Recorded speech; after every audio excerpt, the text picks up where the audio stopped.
35 years ago, we set out with a simple mission: save lives and train healthcare workers in the world's most underserved places. Every day since, we have done just that. Through wars, disasters, and famines. Through loss, devastation, and disease. It's been challenging. It's been dangerous. It's been heartbreaking. And still, we keep going. We keep going where others won't go. We keep doing what others won't do. We keep making a difference where it matters most. And we never, ever give up hope. Because hope is what drives us. Hope is what connects us. Hope is believing that help will arrive. And sometimes, hope is the most life-saving thing of all.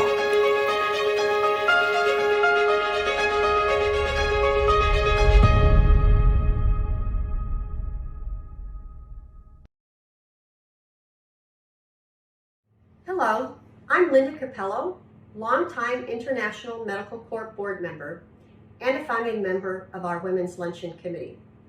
I have to tell you, it does seem a little ironic to me to be connecting with all of you from my kitchen, knowing just how horrible I am at cooking. At least my husband Alex and daughters are very accepting of my shortcomings.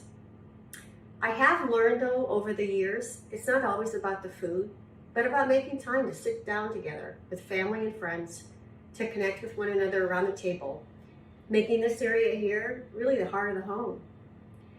19 years ago, when we held our first luncheon, I could only hope we'd still be gathering each spring in support of this organization, which means so much to me, my family, and so many around the world.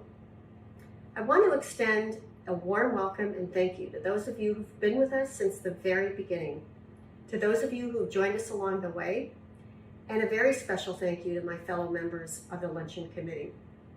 Together, our community has raised more than $25 million in support of International Medical Corps, and we are hoping to keep that momentum going today.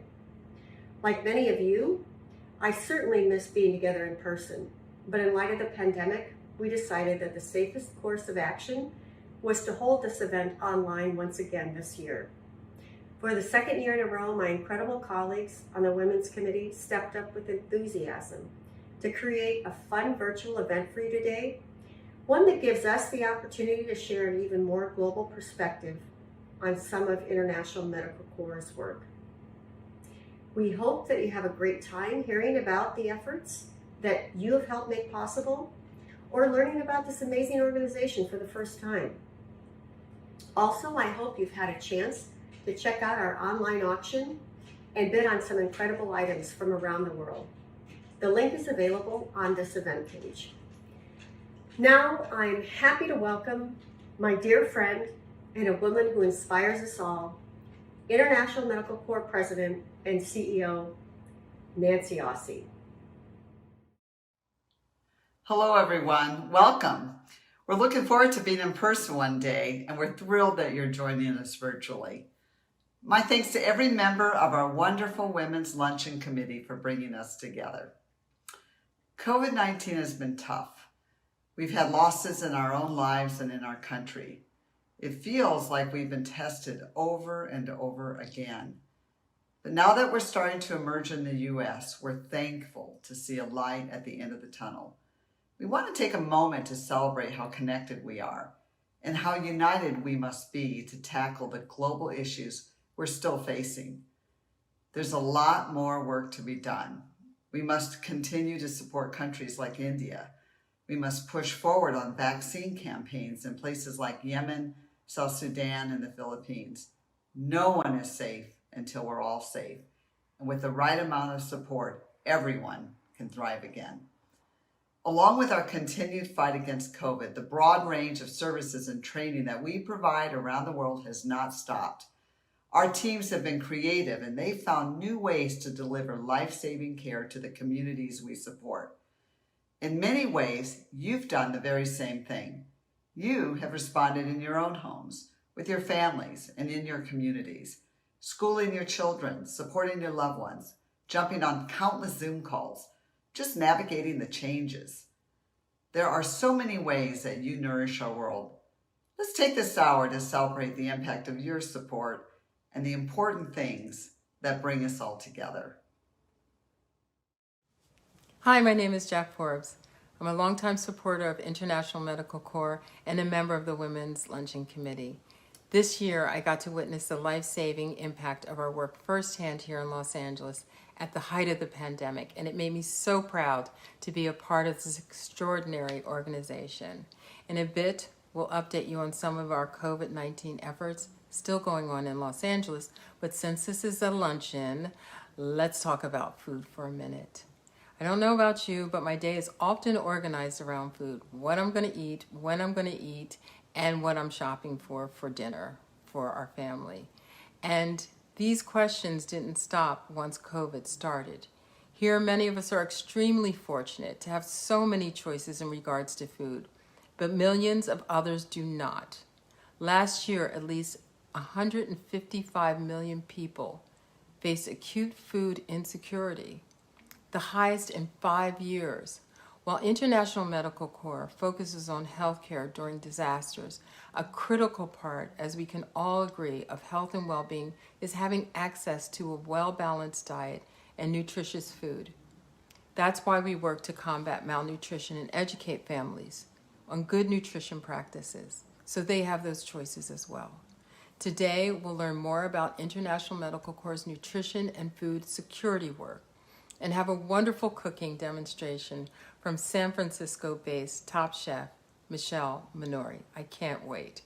We'll also take a peek into the kitchens of colleagues around the globe and learn about local dishes that are special to their communities. After all, whether in Malibu or Mumbai, some of our best times take place around that table with food and friends and family and loved ones. Food is something that truly unites us, and this is something worth celebrating. Wouldn't you agree? Now, let's take a look at Nigeria, where food security has become a central part of International Medical Corps' emergency response, and hear from one of our nutrition experts on the ground. Hi, my name is Marilyn Malomba. I'm a nutrition coordinator working with the IMC in the Nigeria mission. We've had a lot of insecurity. Unfortunately, most of the people who've been affected are women and children. When a displacement happens, a lot of people lose their livelihood. Their businesses have been burnt down, their homes have been destroyed.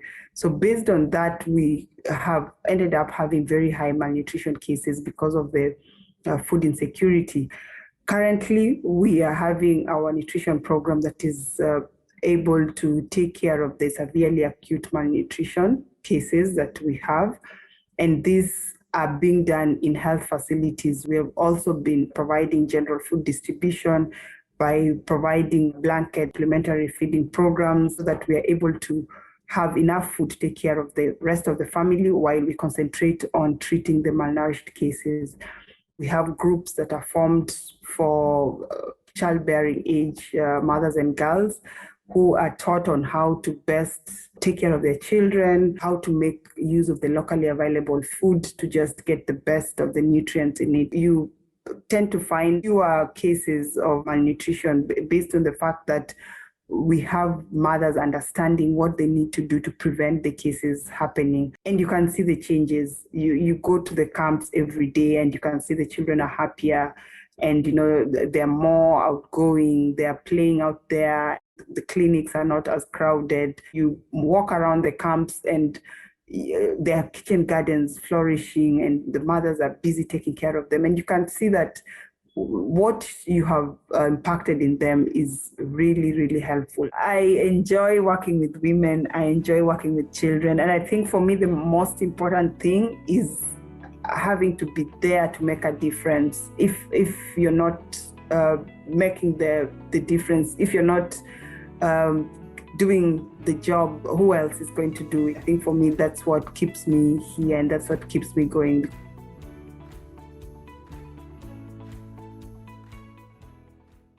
Hello everyone, my name is Anjini. I'm Child Protection Case Manager with International Medical Corps. I'm here in my family kitchen in Amman, Jordan. I like to cook so much, and today I will show you our main dish when we break fast in Ramadan. Come on, let's see. This is how our Ramadan table looks alike. We usually have dates, juice, and salad, and rice and main dish. Today we have green salad, rice, and zucchini cooked with meat and yogurt. Last but not least, mixed berry juice. And the most important thing in the table in Ramadan is family gathering, which strengthens the family value in ourselves, and kindness and care. And to remember that we have much things to be thankful for in our life. Our regular dish in Ramadan when we break fast. Hope you enjoy it. Assalamu alaikum. Goodbye.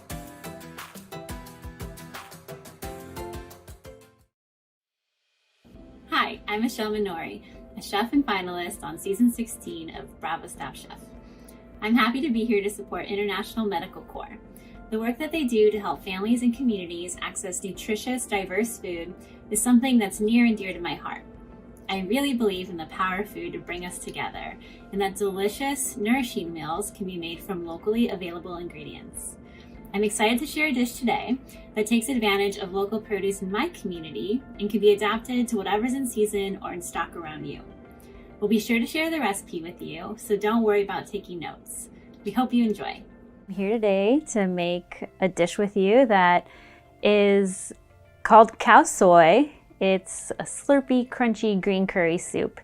And this is my way of making it, with the ingredients that I found. And I really love this dish because it's really impressive. It's vibrant, it's colorful, it's fresh. So the first thing that we're gonna do is we're gonna make a base for our soup. It's kind of just a little curry base. I'm gonna put everything in this blender and blend it till it's as smooth as we can get it. You're gonna add 1 serrano chili. All you wanna do is just take off the stem. But I like the earthiness of serrano, and it's not too spicy, so I just put the whole thing in there. The next thing you're going to want to add to your blender is some ginger, about a 2-inch piece, so just half of this. So if there's any hard fibrous parts, you can just cut those away. Just cut this so it's flat, easier to work with, a little bit safer, and just cut it into little rings. You don't have to go super fine because the blender will do the work for you. And then I really love garlic. Garlic is pretty typical in curry paste. I'm gonna use 4 cloves, but it's up to you. And just smash it, take the skin off. Just take off the little dry root, just pop that whole thing in there. And now we're gonna add cilantro. We are gonna add almost a whole bunch. So the stems are sometimes the best part of the cilantro. They're really tender. They have a ton of flavor. So throw all the stems in there. And then just keep half of the leaves for garnish later for our soup. And then put the rest in the blender. So we have a little bit of lemongrass, just 1 stalk. When you buy it at the store, it might have a really thick outer layer, which can be pretty fibrous and hard to blend up. So you can discard this. Also, I'm taking off the top bit that tends to be a little dry and fibrous, as well as the bottom, which is kind of the core that holds it all together. Using the back side of your knife, which tends to be a little stronger and tougher, you can cut this into strips. And then this one, I like to cut up a little bit more just to give the blender an easier time. Keeping your knuckles turned in to protect your fingertips. Just cut it into little, almost like a mince. Okay, seems like a lot, but it's gonna go really well in here. And now for all of the spice, which is my favorite part. I already have it all measured out, but I have about 1 teaspoon of ground coriander, We have about a teaspoon to a teaspoon and a half of turmeric. Whenever I use turmeric, I like to put a little bit of black pepper in there too. Kind of helps activate all those great nutrients. So just a little crack of pepper. I have curry powder here. You can use any kind of curry powder you want. Or if you have a curry paste, that would work really well too. Just use like a tablespoon. So we're gonna blend this up. I actually want to add a little bit of salt right now because I feel like it's really important to season in layers when you're cooking. So I'm just gonna start with a teaspoon because we're gonna add some fish sauce and soy sauce later, and we can always add more salt, but we can't take it out. Blend this as high as you can, high and fast. It's gonna turn bright green and you want to get as smooth as possible.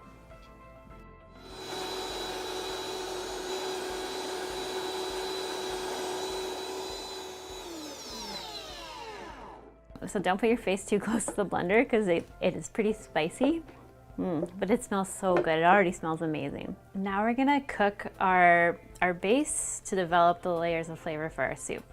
So I just have a medium-sized pot over medium-high heat, and we're gonna add really maybe just like a tablespoon of oil or enough to just barely coat the bottom of the pan. And as the pot heats up, just swirl this pan around. I also have some water here that's beginning to boil for our noodles. If you want to see if your oil is hot, you can just like put a little drop of water in your pan. Okay, it's hot. So just swirl that around. I'm gonna remove it from the heat just for a second. I have electric burners, so I'm always moving my pans around. Gently and carefully pour your curry base into your pot. So this is gonna toast up nice and slow.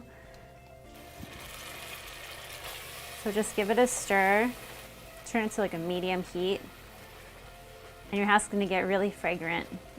So just pay attention right now, be really present with your curry base, don't walk away. And really all we're looking for here is for those aromatics to really open up. And the color might turn a little bit darker green or kind of dull out maybe, but that's okay. We're gonna add all of these really amazing ingredients in. The flavor is gonna be incredible, and it's still gonna maintain a lot of color and vibrancy. So just a low simmer. So you can already begin to see the difference in the smells.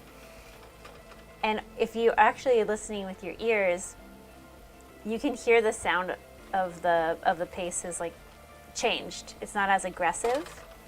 That's because a lot of the water has been cooked out. And if you can see, it kind of looks a little dry almost. But this is good. Really just takes like a minute or two. I'm just trying to open that up. So I'm gonna take this off the heat really quick. I'm gonna add, this is 1 can of coconut milk. And again, I try to always be really mindful of the ingredients that I'm putting in. So if you can find sustainable or ethically sourced ingredients like the coconut milk or the palm sugar that we're gonna use. So I just added in 1 can here. I'm just putting it back on the heat, give it a little stir. And then we need to thin this out with a little bit of liquid. So you can use water, or I just have some veggie stock that I made here. So I'm gonna put this in my blender and try to kind of clean my blender with the stock because I want all that goodness to come out. Okay, so just use that vegetable stock to get all of the curry base out. So I'm turning this back up to high just to get this to a simmer. And remember, just keep scraping your pot. Whenever I have my pot on high heat, I'm always paying attention to the bottom just as it comes up, especially when there's like a milk or something creamy in there because you don't want it to scald. We're also gonna add in some macaroon lime leaves, which are really so fragrant. A little bit drier because I always keep them in my freezer. But when you find them at the grocery store and a market, they're usually fresh. So this is like 4 leaves. Just drop those in there. They're gonna steep. They have a really floral, limey aroma. So this is gonna cook for about 15 minutes on like a low to medium heat to really help develop all the flavor, get some nice body, and then we'll pull out those leaves and we'll season it and we'll cook our noodles.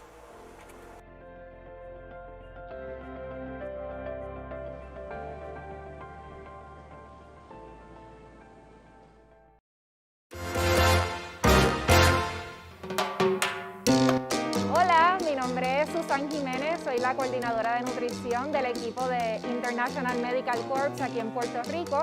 Estamos aquí en el barrio Pezuela en Lares llevando a cabo nuestra segunda actividad presencial del programa de nutrición. En el día de hoy estamos llevando a cabo lo que es nuestro taller de agricultura. Nosotros tenemos aquí familias que están viniendo con sus niños para que sean partícipes de lo que es sembrar su propio huerto. Y la idea de esto es que los niños aprendan de dónde vienen sus alimentos, especialmente los vegetales, y puedan ser parte de esa siembra y del crecimiento de ese producto para que a la larga sean adultos más saludables. Así es que estamos muy emocionadas de estar aquí en el día de hoy. El fin de todo esto es que todos logremos tener una seguridad alimentaria. El impacto, pues, por ejemplo, en el aspecto nutricional, ¿verdad? El impacto mayor es, ¿verdad?, el aprendizaje que tienen las personas acerca de la importancia de todos los alimentos, que en este caso son 5 grupos de alimentos esenciales que nosotros, ¿verdad?, siempre tratamos de llevarle el mensaje y de educarles sobre ellos. La compota aprendí y también aprendí de las semillas, que algunas son cerca y las tienes que romper. Entendiendo que el vínculo para unos hábitos saludables es promover esos hábitos saludables desde el hogar. Los niños, al ver de dónde vienen los alimentos, es más probable que coman esos alimentos, en muchos casos los vegetales. La idea de este programa es que no tan solo se quede en la educación que estamos dando en el momento, sino que se siga regando y propagando esta información alrededor de más familias y más comunidades. Nuestra meta es tratar de impactar alrededor de 12 municipios con este programa y esperamos que esos 12 municipios se conviertan en los 78 municipios de Puerto Rico a largo plazo.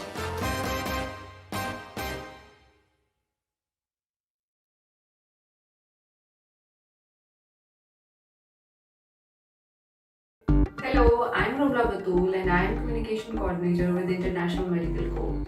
Today I'm here in my kitchen in Islamabad, Pakistan, and I am going to make a very traditional dish. The dish is called aloo ke katle. In English, it would be fried sliced potatoes. It's been a very popular dish since my childhood because my mother used to make it when she couldn't decide anything what to cook for lunch or dinner. So I usually make it too when I couldn't decide. So let's go and start making aloo ke katle. To make aloo ke katle, we'll be needing sliced potatoes, cumin seeds, red chili flakes, turmeric, paprika, Greek seeds, onion seeds, fennel, and with that tomato puree will be going, and then at the end we'll garnish aloo ke katle with fresh chopped coriander and green chilies. So let's start cooking. Cumin seeds, fennel, Greek seeds and onion seeds, and after 30 seconds now I'm adding red chili flakes, paprika and turmeric powder. Now we are adding potatoes, and now I am adding the tomato puree. So here is the final look, and I have garnished this aloo ke katle with fresh coriander. And it is also served with this raita that is made up of yogurt, fresh coriander and mint. So here you go. Hello again. As always, we love sharing the highlights of our work around the world. But we'd now like to take a moment to talk about our work right here in Los Angeles.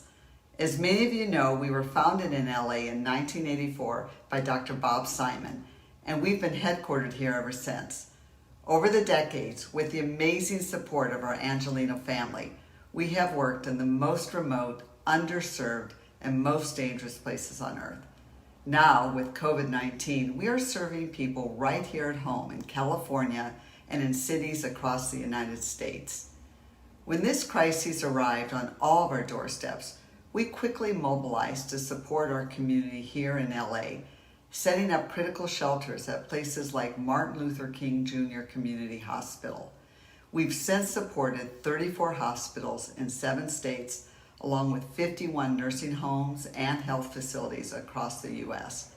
We've donated millions of items of PPE and provided critical care equipment and countless volunteers to help cope with the unprecedented surge in need. Today, we're on the front lines of our city's mass vaccination efforts, serving low-income communities in South Los Angeles that have been hardest hit. I recently visited these communities firsthand to see the tremendous impact of our efforts here. It was one of the best days I've ever had. Here's a snapshot of our work at Kedron Community Health Center in South Los Angeles. This vaccination effort is aiming to make sure there is equitable distribution of vaccines. With that in mind, we are making sure that we target populations that may not have accessible means to get those vaccines. And we're vaccinating 2,500 to 3,000 people a day.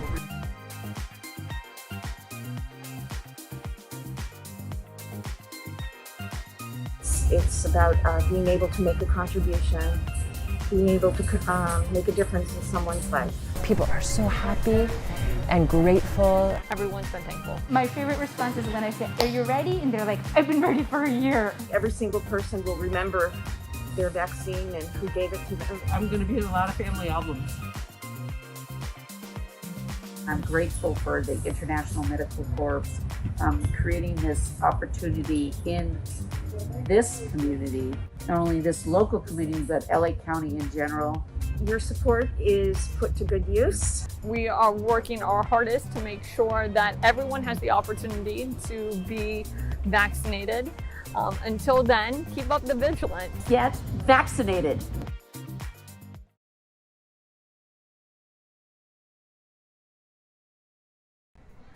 Hi everyone, I'm Dr. John Roberts, and I'm the medical coordinator for International Medical Corps' Los Angeles COVID-19 response at Kedron Community Health Center and Martin Luther King Jr. Community Hospital. As an emergency physician on the front lines of the COVID-19 pandemic, I've seen a lot.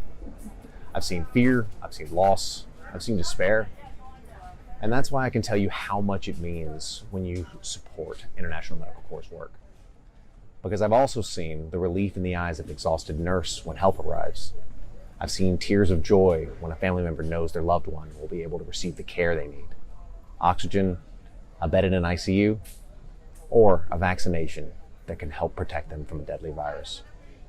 The donations you make today support important programs, but much more important than those programs are the people whose lives you touch.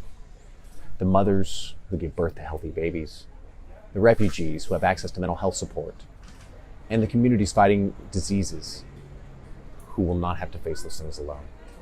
So, I hope you give generously today. And here's how you can do that. All you have to do is grab your phone right now and send a text message to 41444. In the message, you write the word medical and the amount you'd like to donate. After that, you can write your name or include a message if you want, and then hit send. It's that simple. And then you'll receive a message back with a link to a donation form where you can complete your donation. So again, just send a text message to 41444 with the word medical, followed by the amount you'd like to give. Or you can scroll down on this webpage for the donate button and give online. As a doctor on the front lines, I can tell you this with certainty. Your gift will make somebody's life better. Thank you so much.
So my name's Samuel Mbuto. I'm currently working in Yemen. We work closely in the health facilities, supporting the health workers to be able to treat the acute malnutrition cases in those facilities. We also do capacity building for the health workers, training them so that they can be able to manage the acute malnutrition cases, even if International Medical Corps is not around. We're not only treating the acute malnutrition cases, but also we have a component for food security, whereby we integrate this service with the nutrition components. We have established what we call mother support groups. And these mother support groups, we train the community health volunteers. Most of the community health volunteers in Yemen, 99% are women. So this is a very good approach. They form a group in their own village, or about 7 to 10 mothers. They meet and they discuss about nutrition issues. They discuss about breastfeeding. They discuss about complementary feeding. They discuss about the care for a pregnant mother in terms of nutrition. And they also discuss issues to do with the hygiene, so that when they practice this, they prevent the occurrence of diseases, which reduces the acute malnutrition. I really enjoy working as a nutritionist. To be very honest with you, one thing is that when you see, for example, a child that had acute malnutrition and admitted in one of these our facilities that are supported by the National Medical Corps, and that child gaining weight, smiling again, able to walk. Most of them, they're not even able to walk. They're not able even to talk. But then they start talking, they start walking in our facilities, they go home and their mothers are smiling. This is quite encouraging to me, and that makes me enjoy the work that I do.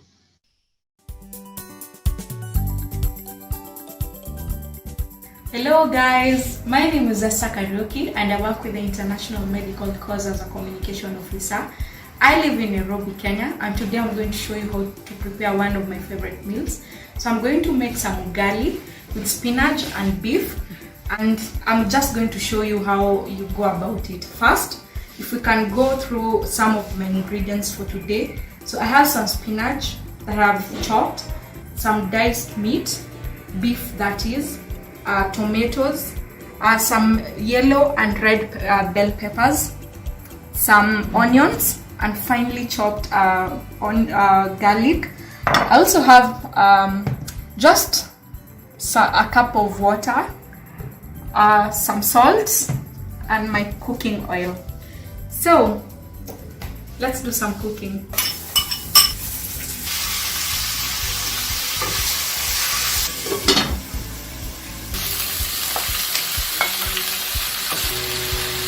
So I'm going to leave this one, and I want to start preparing my spinach.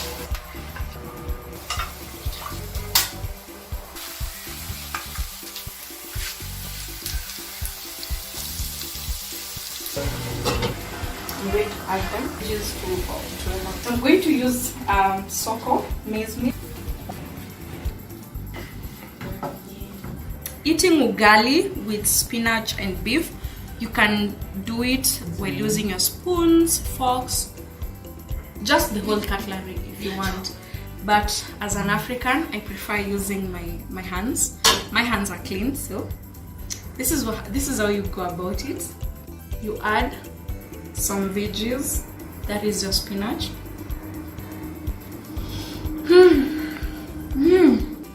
Now I've included some beef.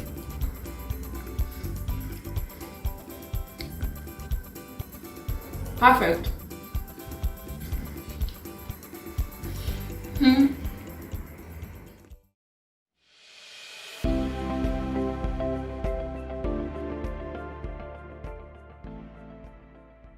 While the soup cooks, I'm gonna fry up some noodles. So this dish is really cool because it has two types of noodles in it: a slurpy noodle that you boil and a crunchy noodle on top. It's just a vermicelli, which is made with rice. That's what I'm gonna fry here. These are cool because they have kind of like a styrofoam texture, and when you add these to hot oil, they just puff up in a second. You just season with a little bit of salt and you're ready to go. You want the oil to be around 350 degrees, and they're gluten-free. So these are an egg noodle, and these are probably gonna take about 5 minutes. They're pretty thin. They go in the water. Usually I salt my water, but today I'm not going to because this tends to be a little salt forward. Don't come at me. Salt your water if you want to. So we're gonna make sure that stays at a boil. Just cover that, let it come up really quick. Okay, so our water is boiling. Just give these a stir so they don't stick together. And those will probably take about 4 or 5 minutes. In the meantime, our oil here looks like it's nice and hot. I'm just gonna put a little piece in. Yeah. I have a little bundle of noodles. Just gonna drop it in really quick. Have a lid ready just in case. Splatters on you. So that's all you need.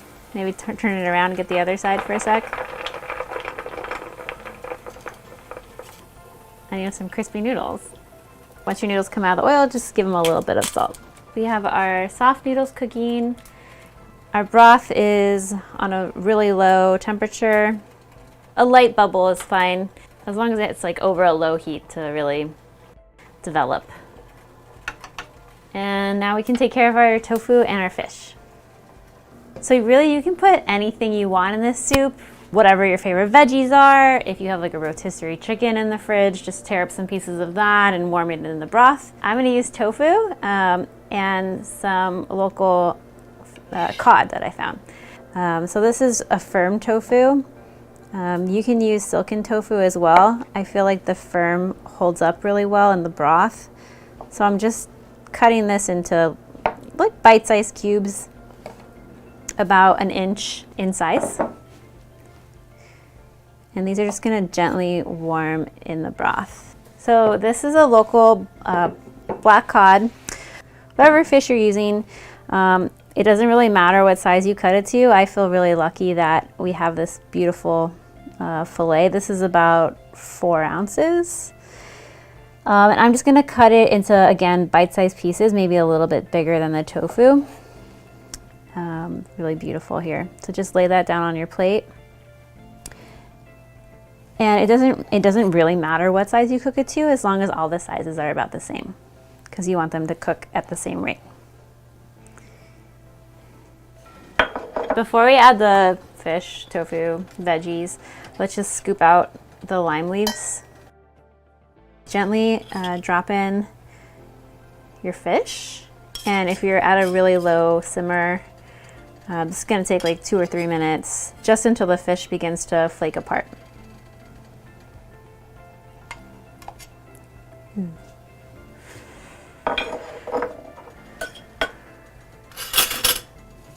Same thing with the tofu. We're not really like, we don't need to cook it anymore. We just need to warm it up and let all that flavor infuse. So because that's all cold, it's gonna drop a temperature. So just turn the heat up a little bit and just keep an eye on it. If you need to walk away and do something, set like a 3-minute timer.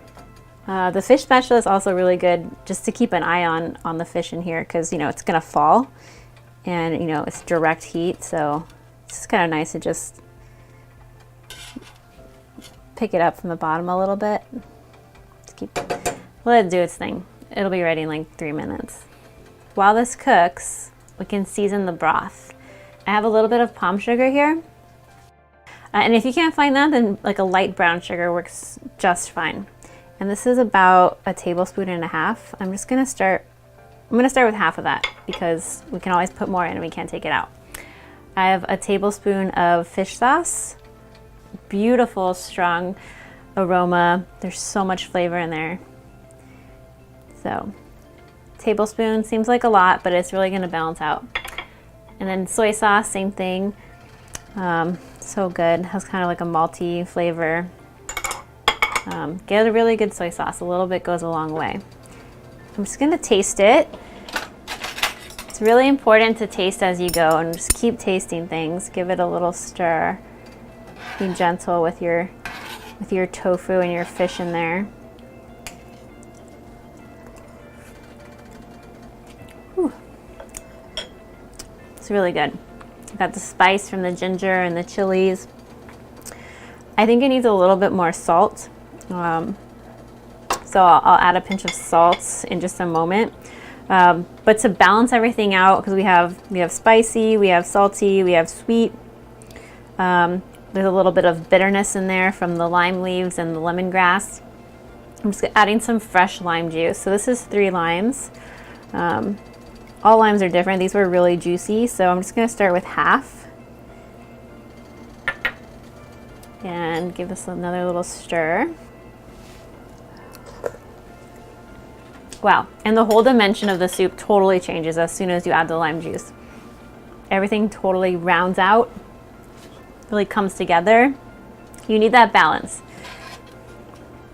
So I'm just gonna check on my fish, because that's the most important. The nice thing about cod, or like a fattier fish, is that it's more forgiving. You don't have to worry so much about overcooking it.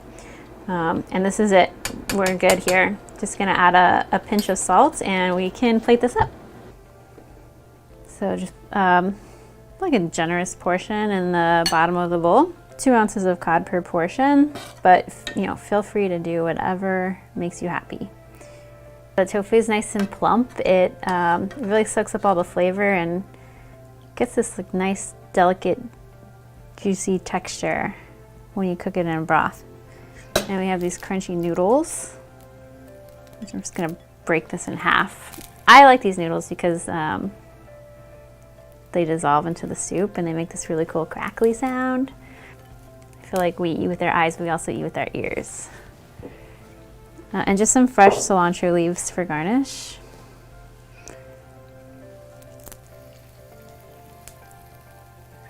And then just pour your broth right over the top. You can use a sauce pour or a ladle.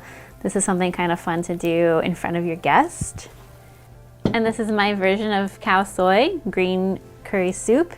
I really hope you enjoy making it and eating it and sharing it with friends.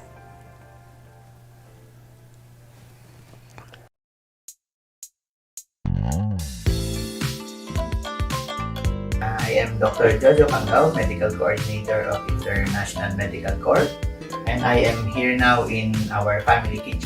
I'm going to cook one of the Filipino dishes. We call it Bistek Tagalog. In the Philippines, actually, food is it's part of culture. If you visit a family anytime of the day, they will not allow you to leave their house unless you have partaken some food from their kitchen.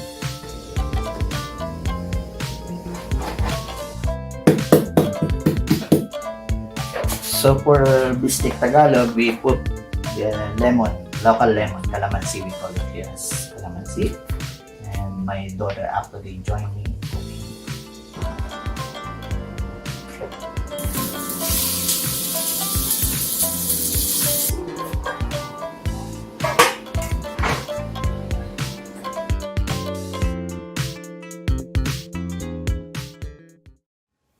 Thank you, Jojo, and thank you to all our colleagues for sharing their favorite dishes with us. It was fun to get a peek into their home lives.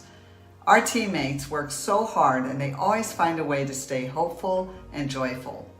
We also want to give a big thanks to Michelle for her fantastic cooking demonstration. We'll be sure to share all the recipes from today with you.